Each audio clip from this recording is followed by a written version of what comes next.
city of Seminole has really been plagued by a whole bunch of fires in the last 3 years. Started out with the fire at the historic Grisso Hotel that gutted it, and since then they've had a fire at their old Booker T. Washington School. During the days of segregation, that was one of the schools that was open, but it had been closed for quite some time. And then the gymnasium of the school burned in a separate fire later. In the same little neighborhood where the school is located, they've had like 5 house fires just within these last couple of years, including many just this year.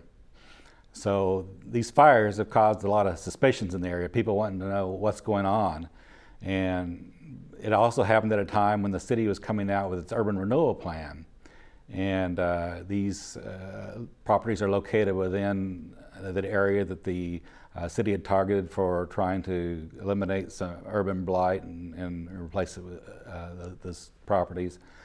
And that's led to some suspicions among the Arringtons who owned the Grisso Hotel that perhaps the city was behind some of these fires. And they asked us to look at what the situation was like.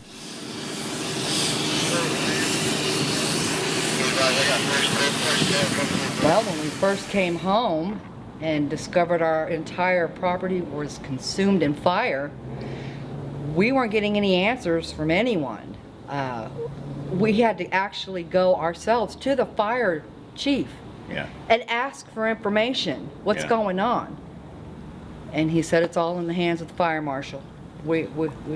Yeah, he laid it off like he acted as if he turned it over to the fire marshal. Anytime that we have a fire that is a large monetary value, a loss or a large loss of life, we ask for the state fire marshal's office to come in and to assist us or do the investigation, and then we assist them upon their need of help from us.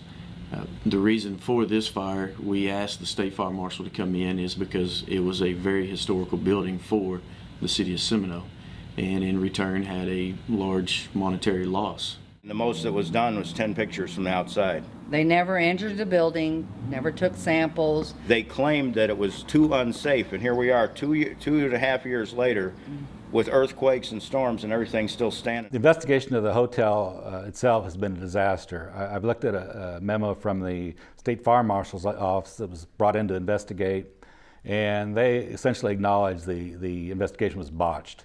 The agent who was assigned to it, he decided he couldn't enter the building because he decided that there was an unsafe structure.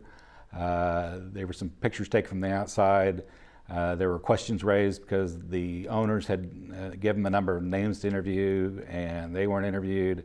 Months went on. They were kept being told that the investigation was going okay and that they could clean up, and then they found out later after they went back to the agency that it just had not been done right. The agency acknowledges did not do a good job on it and has now reopened the investigation. The hotel itself, they'd been using for storage of an internet parts business where he sells classic auto parts, and he had a guitar collection stored there and a half bowling alley. They're really pretty interesting folks.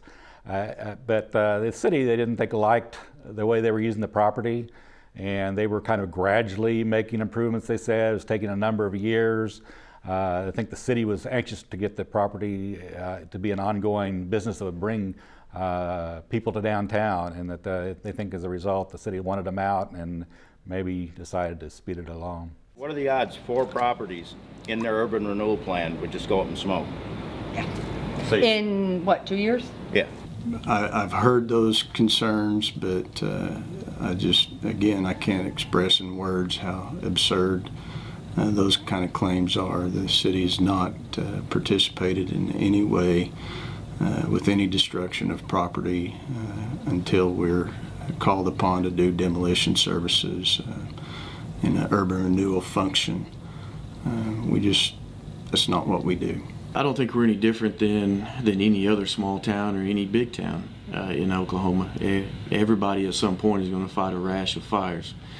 We were able to dictate that these were arson fires in the area, and we were able to make several arrests for these fires in the Woolwoka Street area.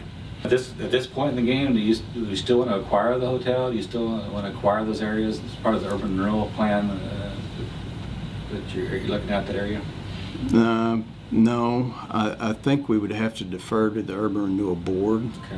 They're setting the priorities for the city staff and what we're going to do from this point forward. Right now, our main function is to try to restore some of the downtown business district, which technically that might be a part of it, but really we're talking about the Main Street area that are on the brick streets that are here in Seminole. The fire marshal's office has said that yes, it'll be more difficult now because it's been cleaned up and a lot of the original trace evidence that might have pointed to whether it was an arson or not is gone, but there are people who can be interviewed, and they say they will do that. They'll see what they can find out. The Arringtons say they've also visited with the FBI and asked the FBI to do a public corruption investigation into this. I talked to the spokesman for the agency. It said that they would neither confirm nor deny whether an investigation was going on.